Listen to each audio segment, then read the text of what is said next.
2 Timothy chapter 3 verse 14 to 15a. But as for you, continue in what you have learned and have firmly believed, knowing from whom you have learned it, and how from childhood you have been acquainted with the sacred writings. In the previous verse, Paul said that evil people and impostors will go on from bad to worse, deceiving and being deceived. Here in verse 14, we see the contrast, as Paul encourages Timothy to continue in what he has learned and believed, unlike those false teachers.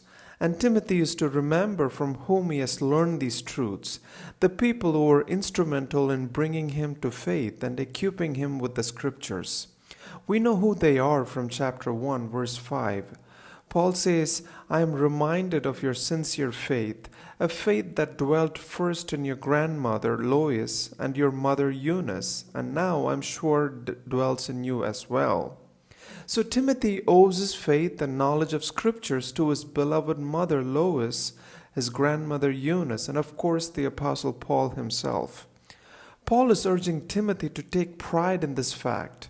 When he struggles and needs to face challenges in ministry, he needs to recall the kind of people who brought him this far in his faith from his childhood.